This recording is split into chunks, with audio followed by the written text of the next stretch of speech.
Technology সংক্রান্ত অধিকাংশ বৈজ্ঞানিক জিনিসই এখন অবধি বিদেশ থেকে ভারতে ইম্পোর্ট হয়েছে, যেমন টিভি, কম্পিউটার, মোবাইল।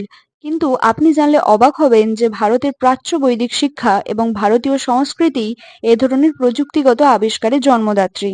আজ আমরা এই ভিডিওর মাধ্যমে এমনই বিশেষ কিছু জিনিসের কথা জানবো যেগুলো বানানোর আইডিয়া ভারত থেকে পাশ্চাত্যের বিভিন্ন দেশে পৌঁছেছে, এবং কিভাবে এই ধরনের শিক্ষা ভারত থেকে অন্যান্য দেশে ছড়িয়ে পড়েছে সেটাও আমরা এই ভিডিওতেই ডিসকাস করব। আবিষ্কারগুলির মধ্যে নাম্বার 1, অ্যাটমিক বোম। আমেরিকান বিজ্ঞানী জে রবার্ট ওপেনহেইমার এটি আবিষ্কার করেন, তাই তাকে ফাদার অফ অ্যাটমিক বোমও বলা হয়। প্রথম ম্যানহাটন প্রজেক্টে আবিষ্কৃত অ্যাটমিক বোম যখন ব্লাস্ট করেছিল তখন চারিদিকে চোখ ধাঁধানোর মতন অবস্থা হয়েছিল। তার কিছুক্ষণ পর সেটি পরিণত হয় ধ্বংসস্তূপে। এই সময় রবার্ট ভগবদ গীতা থেকে একটি শ্লোক বিবৃত করেছিলেন। শ্লোকটি হল, now I am become death, the destroyer of worlds, যার অর্থ, এখন আমি বিশ্বের ধ্বংসকারী সেই মৃত্যু।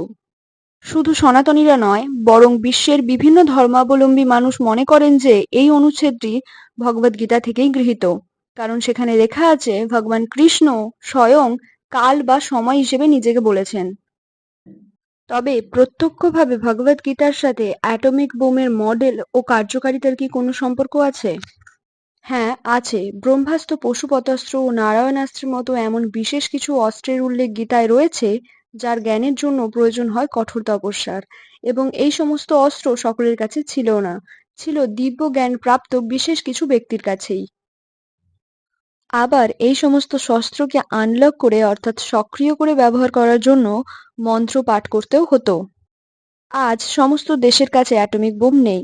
যেই সমস্ত দেশের কাছে আছে তাদের এই অ্যাটমিক বোম ইউজ করার জন্য নিউক্লিয়ার কোড দিতে হয় আনলক করতে। তাহলে আমরা সিমিলারিটি দেখতেই পাচ্ছি।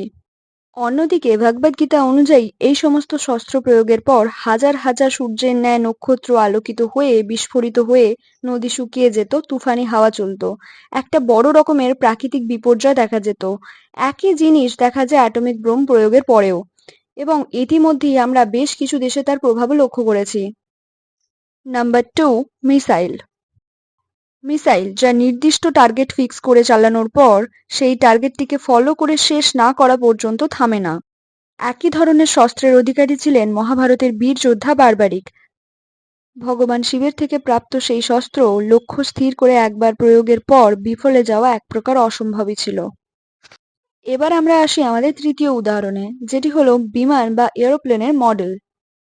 এই মডেল বানানোর হাজার বছর আগে রামায়ণের মধ্যে প্রথম বিমানের উল্লেখ পাওয়া গেছে, যার সাহায্যে রাবণ মাতা সীতার অপহরণ করে এনেছিলেন।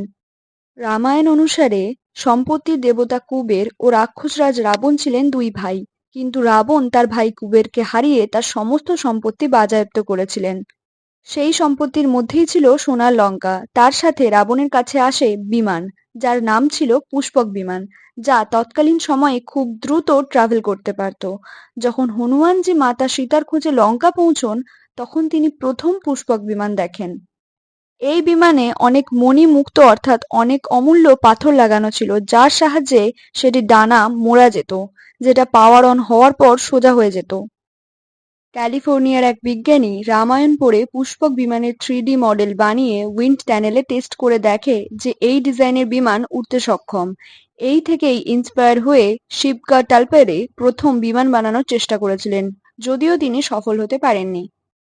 এই ভিডিওতে আমাদের আলোচিত উদাহরণগুলির মধ্যে শেষ উদাহরণ নাম্বার 4, আর্টিফিশিয়াল ওমস বা কৃত্রিম গর্ভ। ৮০ থেকে ৯০ দশক পর্যন্ত মানুষ জানত কেবলমাত্র স্বাভাবিক যৌনক্রিয়ার মাধ্যমেই সন্তানের জন্ম সম্ভব হয়। কিন্তু বর্তমান পরিস্থিতিতে এসে আজ আমরা স্যারোগেসি, স্পার্ম ডোনেশন, ফ্রিজিং এগসের মতো বহু বৈজ্ঞানিক পদ্ধতির সন্ধান পেয়েছি, যেগুলির মাধ্যমে মাতৃগর্ভের বাইরেও ভ্রূণ বা ফিটাসের বৃদ্ধি সম্ভব। অথচ মনে করলেই দেখতে পাওয়া যায় এই ধরনের ঘটনার সাক্ষী হয়েছি আমরা বহু পূর্বেই, সেই মহাভারতের ১০০ কৌরবদের জন্মবৃত্তান্তে। গান্ধারী বরপ্রাপ্ত হয়ে তার গর্ভের বাইরেই ১০০টি পাত্রের মধ্যেই পুত্রদের জন্ম দিয়েছিলেন।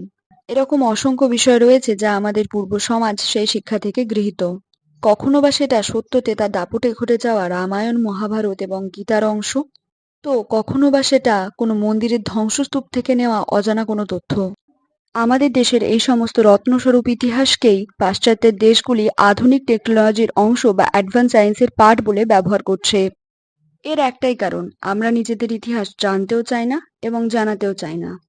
ফলস্বরূপ ভারতীয় সংস্কৃতি এবং শিক্ষাকে গ্রাস করা হয়েছে বিভিন্নভাবে। আমরা এই ভিডিওর দ্বারা সমস্ত দর্শককে এতটুকুই রিকোয়েস্ট করব যাতে তারা ইতিহাস পড়েন এবং জানেন, যা সত্য তা আমাদের সকলেরই স্বীকার্য।